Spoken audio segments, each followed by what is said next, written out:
Hello, and welcome to I'll Knit With You. My name is Rebecca. You can find me on Ravelry and Instagram as EqualTwin2. You can find show notes on the blog, illknitwithyou.blogspot.com. You can join the Ravelry group if you search for I'll Knit With You, or you can email me at illknitwithyou@gmail.com. Hi guys, how are all my owls and my yous on this Memorial Day weekend? You may feel like you're seeing double, but it's only because I completely forgot to edit and upload last week's podcast. I think I was just so excited to craft all the things I was crafting that I just never put the SD card into my computer and did the rest of the work, which is ridiculous. I'm so sorry. I hate to bombard you with double episodes, but I feel like they're both decently short, so it's all good. My notes over here, let me grab this really quick. I have been watching some TV. Have you ever watched Legion? It's this show, it's streaming on Hulu, and I think it's on FX. And it's like X-Men adjacent. It's really interesting. I like shows where you're not sure how reliable your narrator is. I'm gonna put it that way. So you don't know if what's happening is really happening or not. Those are the kind of shows I've been digging lately, which is kind of how the OA feels too. I've been doing a podcast catch-up. I even have a special, my notebook looks like a mess, I have things I'm going to show you guys. I made a special checklist in my bullet journal to keep track of what episodes I'm on, and you can see that they're all blank. Pretty much I ran out of time to start watching, I stopped keeping up with video podcasts in September. Audio podcasts I can put on, no big deal, but my podcast app on my phone isn't so great about downloading them correctly. The video ones, and so sometimes they just don't play, and then I'm like, oh yeah, I need to go to YouTube, and I just never do it. So I've been trying to be more mindful about that, because these are people that I enjoy listening to, stuff I enjoy seeing, and then I feel like I'm out of the loop because I don't know what's going on. So I'm just trying to catch back up. This is just about half the list. I was going to keep going and I ran out of room. So people who aren't on here, like Fibertown and a bunch of other people, I'm also watching theirs as well. I was trying to do it like binge style, like watch all of one person's episodes in a row. But the frustration with that is that when they forget the names of their own project and you've just heard it for the last 3 episodes, you're like, oh my gosh, it's just called this thing. Why can't you remember that? And I don't know why that frustrates me. Like, I don't remember that stuff ever. So, glass house, rock throwing stone situation. So, I've decided to make little playlists of like 3 or 4 podcasts to catch up on, so there's not so many episodes. And then I'll do like Fibertown doesn't put out a weekly episode, but some of my other ones do, and so then I'll put like Fibertown with like a really heavy episode podcast, where they're like an hour and a half long. Like, I love Amy Florence's podcast, but she talks for an hour and a half every episode, and that's so like intense for me. That's like, you know, I've listened to audiobooks that aren't that long. They're pretty, you know, like little short books, but it just seems like a lot. And so you know, Fibertown's like 20 minutes, like 1 episode a month, maybe 2 episodes a month, which I love. And then there's Amy Florence, who does like an episode every week. She's on top of it. She's got stuff to do. She's got stuff to tell you about. And she's extremely entertaining to listen to. But then to put that in a playlist with a smaller, less frequent podcast makes it look like I'm just listening to Amy Florence. So then I'll throw in another podcast to like balance it all out. Because I'm a fan of when the podcast sorts itself and I don't have to do a lot of micromanaging, but I will to make sure that I'm not listening to the same podcast a bunch of times in a row. I get really intense about stuff like that. I know, you're shocked I get intense about things. I got out early this Friday because the building that I work in found out they had a power issue, and they were like, the electric company wanted them to shut down for the whole Friday. And they're like, no, we have businesses here that we haven't told about this. We can't just do that. So instead, for a documentary place, what happens is a lot of people will work different hours. So some people will come in a little later and work all night. Some people will get in there early and be out early. There's not like a 9 to 5. And if you have something to get done, you work until it's done. So when you tell all these people who are about to have a holiday weekend that, hey, we're going to kick you out early, they're like, no, I have all this stuff to do. And for us as engineers, it means that we have to make sure everything is off so there's no power surge. So Friday was a catastrophe of fun. People were really excited and chill about it, but at the same time, like, trying not to panic, which is the general mood around that place, I feel like. But it was, everyone was pretty jovial about it. We didn't have to kick anyone out, although there has been that happen in years past, I've heard, when they've had power issues. So it was just a really interesting way to kick off Memorial Day weekend. And some people were having a get together after work, and I honestly just wanted to come home so bad. I don't know, it just felt like a long week, and this weekend has felt extremely long, which is fantastic. I feel like I haven't gone to work in a month, even though it's been 3 days, which is the best kind of weekend to have. I'm gonna go back and be like, who are you people? I don't remember any of this. Where did you come from? So I've been doing a lot of Cricut stuff, but I also know that since this is a knitting podcast, people may not be tuning in for the Cricut stuff. So what I'm gonna do is at the end of everything, even after mustache on the weeks that I have it, I'm going to do a little Cricut segment called Deep Cuts. Because Cricuts just cut things or use pins to write things. All it is mechanicized, you know the word I'm trying to say, movements of an arm, and you can decide what that arm is holding, basically. But I've made some pretty cool stuff I'm excited to show you about. I feel like throwing it in Blather just adds a lot heavy of, like, it's too much content for Blather. Blather's just supposed to be like, oh, and then I did this, and this crazy thing happened, and oh my goodness. And, like, eventually I may even want to do, like, little tutorials on things. And I need to do some knitting tutorials. I've had people ask me about spinning ones before. So, I need to do things, and I want to make sure there's room for all of that. And I totally, like, people who have shop updates in their podcasts, sometimes if I'm wanting to, like, look at all the pretties, I stay tuned, but most of the time I tune out, and that's fine. That's why they put it at the end of their show. So same thing for Cricut stuff.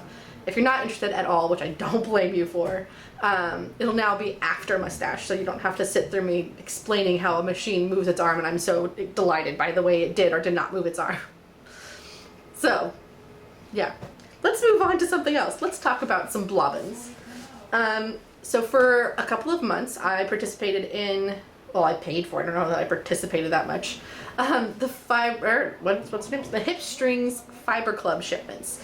And I believe I showed some on the podcast. The cool thing about them is that they don't just send you, hey, here's 4 ounces of a braid. The colorway is called Tree Bark. Enjoy. They actually, like, want you to study and learn things in their club. And I'm not bashing clubs that just send you fiber. That's amazing. I've also I've also purchased several of those. I'm crazy for those. But I also like when things are like, oh, I see what you're doing there. So, before I buy any more club shipments, I need to clear out some space on my shelves. So, I don't have a specific shelf I'm trying to spin, although that was originally my intent. My intent now is to clear off about a shelf's worth of space, because sometimes you're like, oh, I really want to spin that. Oh, but it's not on the shelf I'm allowed to spin. No. That's not how we do things here at I'll Knit With You headquarters, my apartment. So anyway, long story short, this is 10 ounces, and the way that it's a study is that, okay, so here's the first one. Every bump is 2 ounces, I believe. I haven't weighed them, but when they say it's 10 ounces and you have 5 bumps, you just assume they're about 2 ounces a piece. And you can see that the colors are here. They're not very blended. They're just very like, hey, here's the colors all together. Okay? Very obvious colors. So in the second one, I'm trying to keep these in order because I feel like some of them are less distinguishable. They, I believe, drum carded it 1 time. So here it is, drum carded 1 time.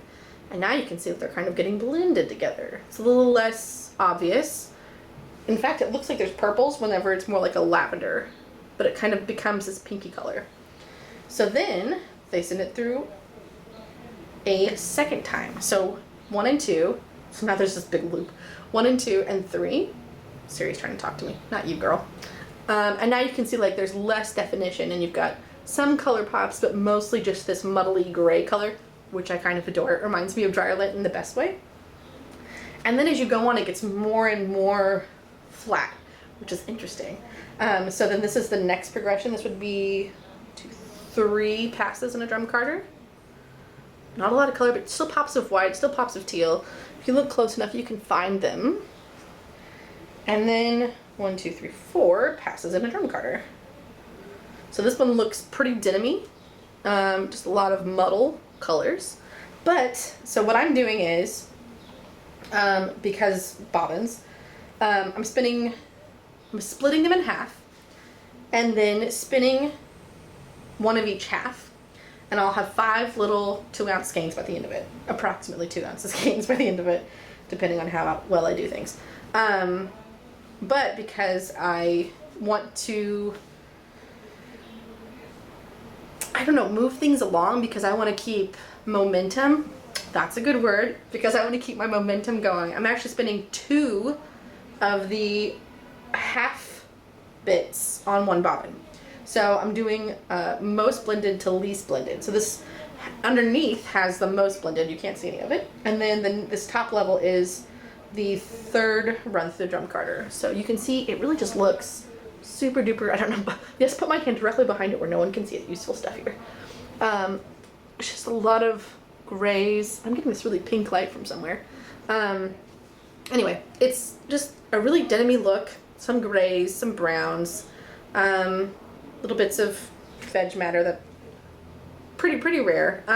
But it does have like this tealy haze to it, which you can't really see.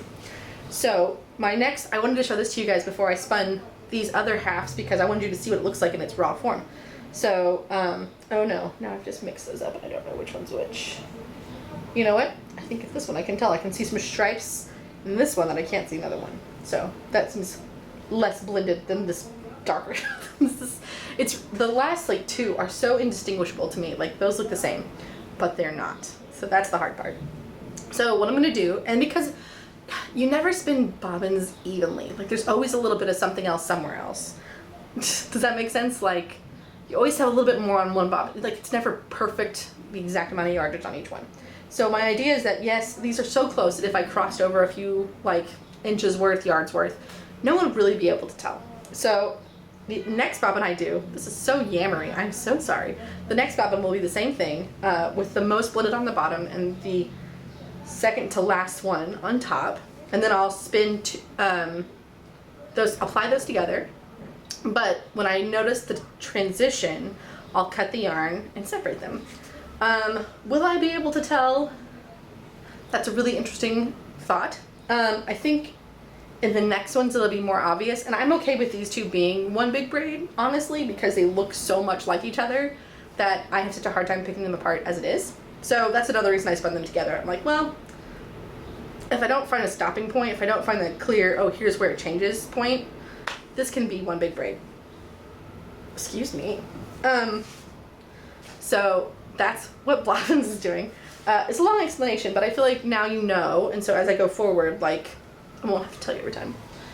Hopefully, maybe. I don't mind telling you. It's fine. The next thing, let's move over to some woes and some woes. I have 2 woes.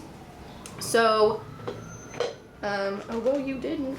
I'm doing the Sherry wrap. Sorry, all my stuff is like not well organized on my couch here. I'm doing the Sherry wrap by Ambi O'Brien. The Juniper Moon Finley Dove and Malabrigo Alpaca, and I think Azul Profundo, which is just really fun to say. And I'm making some pretty great progress on it. I'm still in the first color, which means I need to move it along, because this should be 2 and a little bit more of the 3rd color. So you can see I've got the lace bits in here, and then it's garter. So I'm really enjoying this. My goals have, there's a police car. Curse you for being so helpful and useful in tracking down the bad guys, but interrupting my podcast. Oh, it's an ambulance. I don't even know what's going on. Okay, so my basic, we're gonna try and just tune it out, guys. Just focus on my voice. Focus. Find your way through. Okay, so I have been trying to do the garter stuff on the subway and leave the lace for home. An issue I ran into was that I don't carry around any of this contrast color with me, and I had hit a contrast color point and I was stuck. So what I may do is, okay guys, I'm so sorry about that. New York is just crazy sometimes. I swear it doesn't happen until I hit the record button, or maybe I just don't notice it all day because I'm just tuning it out, but whatever. Okay, so I think what I'm going to start doing is keeping like maybe 10 grams of this contrast color in my purse, so that when I do get to a nice transition row, I have the skills to do it, because it's really easy. It's one of the easiest rows in the knit, and if I just don't have it with me, I can't do it. But to carry the whole skein around is too much. That thing is huge, and because it's round in like the squishy ball type forms, not a cake, not a skein, but when it's the way that Cascade 220 wraps theirs. And now we are honking. Darn you, traffic people. What is the point of trying to do this? Okay. Anyway, so I think I just want to roll off a little bit to keep in my purse, so that way when I do get to the next transition row, I'm good to go. But I'm trying to get through another section of garter and lace before this weekend is over, and it is Monday, so we are running out of time.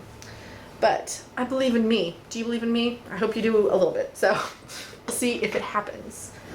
My second thing that I have on my needles is sort of a lie. I'm going to be doing the Westbourne sweater, t-shirt, lace top thing. Now they're just doing it on purpose, you guys. No, I don't ever believe that. So I did a swatch before, and my swatch was extremely small. It wasn't even close. I was probably an inch off of 4x4 in both directions. So that was eye-opening. So I'm swatching again.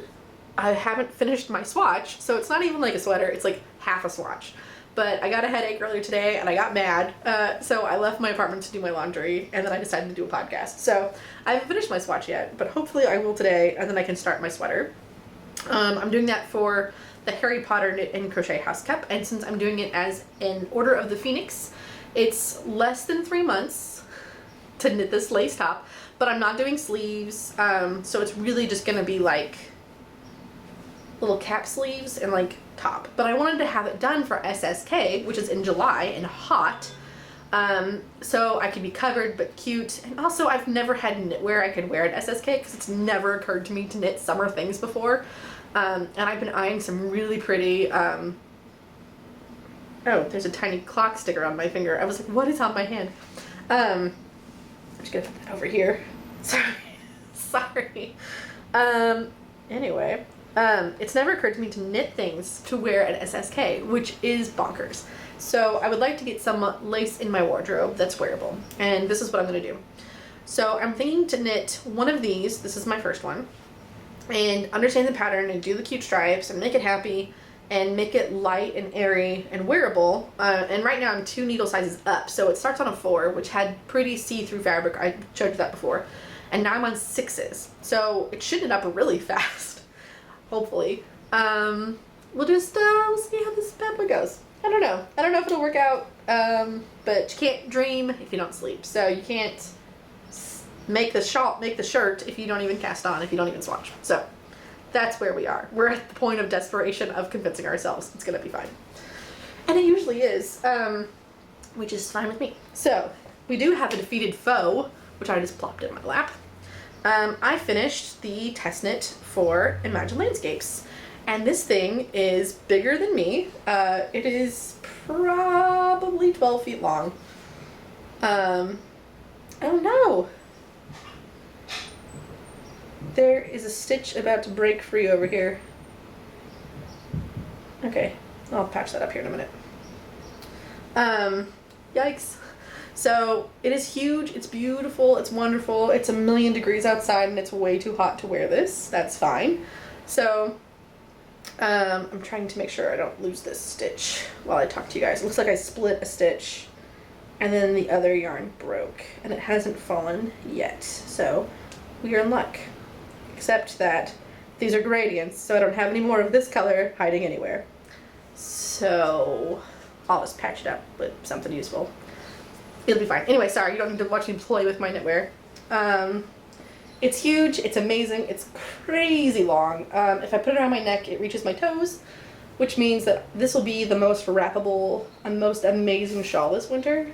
Except that it's 80 degrees outside and it is June, pretty much. It'll be June so soon. Soon it'll be June. So this is the test knit. It's not out yet, unfortunately. When it is, I will be sure to let you guys know because I'm very excited about it. I used all but I think 3 grams? It was less than 5 grams of my second gradient colorway. Maybe it was 10 grams. I don't know. It's a little ball. It's very small. It's in my project page. I promise it's right. I enjoy the knit immensely. It's super addicting, especially when you're just like, when am I going to get to the next color? When am I going to get to the next color? And you use those colors as kind of like markers on your trail. And so then you're like, ooh, if I take, if I do 10 more minutes, then I'll be like this many steps closer to my next marker. So I love it. I'm super excited. I'm going to catch this dang drop split stitch mess and we're going to get it fixed. But it's massive and cuddly and basically half of a twin size blanket. So if I wanted to, I could probably seam it up and do a steek and it would be a blanket. But why would I do that? I don't even know why I said that. I'm so sorry. I think I need another cup of coffee, you guys. Okay, so I do have a little bit of mustache. Sometimes, so this week I don't know what got into me, but I was looking at these wheels that are going to be at SSK, and they are electric wheels, and I forget the name of them. I'll post it in the show notes.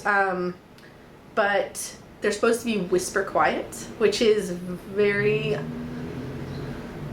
alluring to me. I do feel like mine is pretty quiet, but it does have a little like I can hear it, and I do have to turn my TV up a little bit, just a tiny bit, so I can hear over it. And it's loud enough that when I'm the one spinning in a room full of regular manual spinning wheels, I feel like mine's the loud one. And I've always felt like that. My Kiwi manual wheel also felt like it was loud. Like, I don't know if it's just me, if the way I spin is loud, but it is. And so I was looking at it and I wanted it, and I texted my knitting friends and I was like, guys, talk me down from this ledge. Like, I need to not buy this, but I really want to buy this.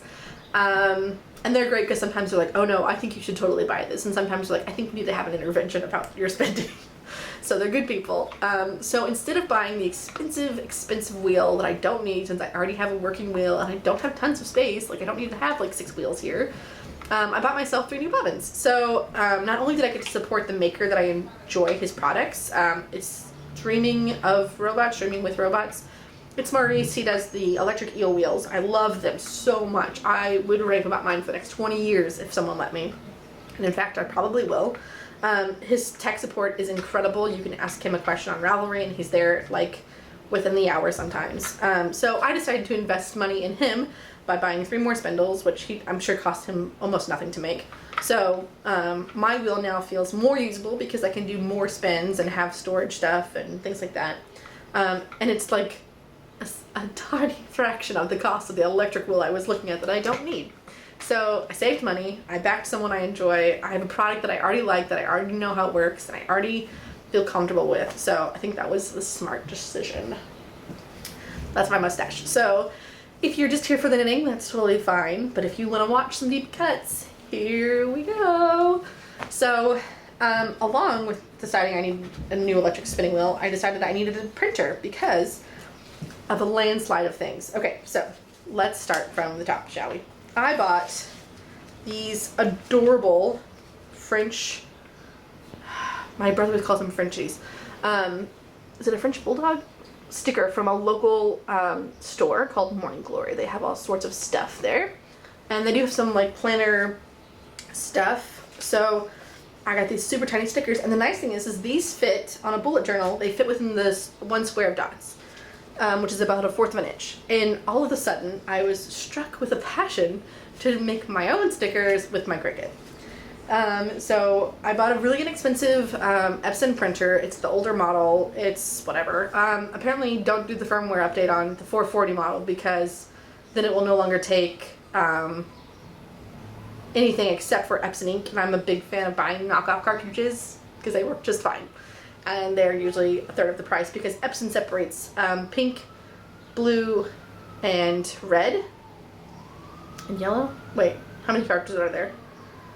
They separate, there's like 4 cartridges, but it means when your blue runs out, you don't have to replace the whole color cartridge, you just replace the blue cartridge, which makes sense to me, but people on the internet get really mad about. So then, I decided to find anything I could to turn into a sticker, so, stealing is wrong, kids. But if you're not selling them, I don't know where the legality is. So I found some pictures on the internet, as you do, and made them into my own stickers. So I got these water bottle stickers that I made from an image that I did not pay for. And my favorite ones that I made were these Pikachu stickers, so I just seen Detective Pikachu.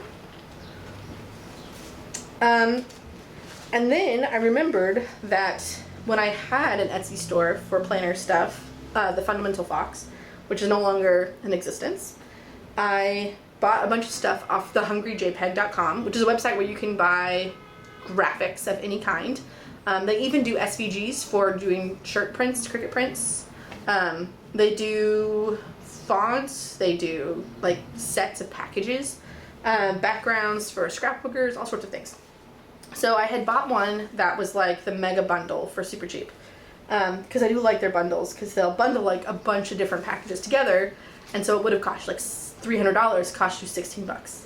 So what I did was then I printed out, I want to show you a specific one that I printed out, but I don't know where I stuck it. Okay, I printed out one sheet, and this is about the size everything was. It's pretty big, bigger than I wanted it to be, but I was just kind of learning. And so then I tweaked and recalibrated. Oh, so here's another part of that sheet. I cut them into little pieces so they would fit in my bullet journal pockets. So not a bad size, a little bigger than I wanted. Just kind of some interesting stuff from that set. So then I went through and calibrated my machine a bunch of times and have then printed out stickers that are to the size, the 1/4 size. And what I do, so you see how these are split into halves? The paper that I buy, the sticker paper I buy, is the Full Sheet Labels Best Print Tech orange black box from Amazon. I'd ordered this before, so I just found it in my previous bought orders and ordered it again. But the problem is with this stuff is that there is a split in the back. So it makes your labels easier to peel, but it also means when you print out sticker sheets and you peel all the extra stuff off, which I have to do because I want to see how the stickers actually look. Because Cricuts can miscut or be misaligned or whatever, and you can calibrate that to fix that. But if you have the sticker sheet extras that it didn't cut on there, you can't tell sometimes how clean the cut was. So you can see calibration wise on one of these sheets there's like a shadow down and left. I can't even tell if you guys can see this because it's so tiny, especially on these cups you can tell down and left. And on this one it's like above because I recalibrated it to be a little smaller. So I get the tea bag on the mugs better, I get this other small stuff better when it's better calibrated, but I can't tell whenever the whole sheet's around it because there's this thing called bleed where Cricut puts like a black border, or it takes the color on the outside and makes a thin border of that to cut into, so that way if it cuts into it, there is that, so it looks like the cut is correct.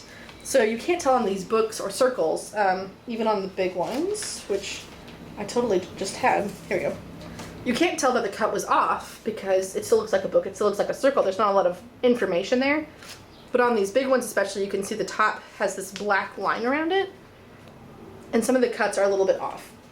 And the smaller you get, the more precise it needs to be. So when I peel off that top layer, I get 2 halves. And of course there's always stuff on that split in the middle, so I just stick it wherever there's room on the rest of the page. So just for me, it doesn't have to be super professional looking. If I ever decide to reopen an Etsy shop, which I'm addicted to doing, I would probably find a way to make sure that these are correctly laid out so I could just peel that top off, cut this in half, and then those would go in your for sale stuff. Not that I've thought about this at all or had my sister-in-law suggest it to me. So the next thing I did is I realized that you can actually go on to Etsy and buy designs people have made that are already laid out for you to print, and they're like ready to go for your bullet journal.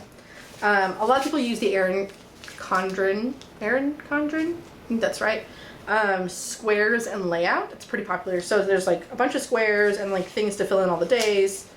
So I bought this one, and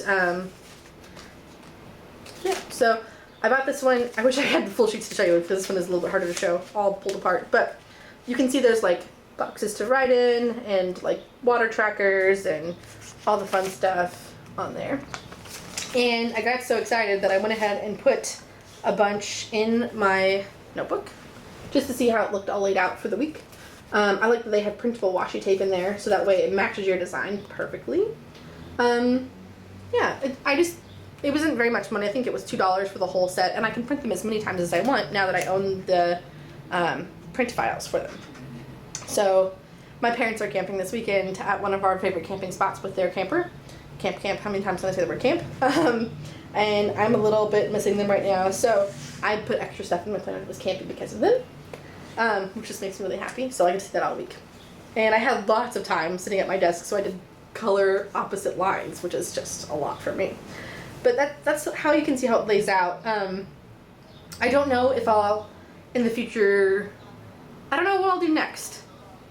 I would like to make my own little layouts for the way that I use my bullet journal, because I don't really prefer a 1 week water tracker as much as I prefer like daily water trackers, because I like little stickers instead of big stickers is what I'm finding.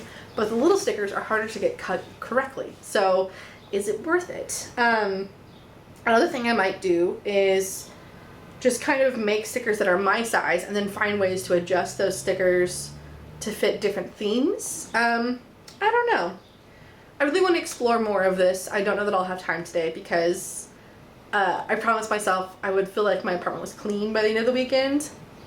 And I've just been knitting, so I did nothing. I got nothing done. My goal was to finish my big shawl, which I just got finished, and to do more on my lace shawl and to start my sweater. So I've given myself a fair bit of things to do, so besides the things that I have to do. So I don't know if I'll get a lot of designing done this week, but I'll be sure to show you guys if I do. So if you don't know how to print stickers, it's pretty easy. And if you wanted to see a tutorial on that, I kind of did one on my Instagram story today, but I know that goes away. There's a million YouTube videos showing you very precisely how to do it. If you guys have any interest in hearing about any of these specific Cricut things, let me know and I'll make a walkthrough. I really love talking about it a little too much, so I'd be happy to do that. How soon? I don't know, but we'll see. June is gonna be crazy. I have a lot of people coming to see me, so I don't know how much free time I'll get, because those will be my weekends. I won't have weekends to myself, basically. So anyway, whether you're cutting things with your Cricut and making the tiniest of stickers that are now all over your couch, or if you're knitting away happily, I'll knit with you. Bye, guys.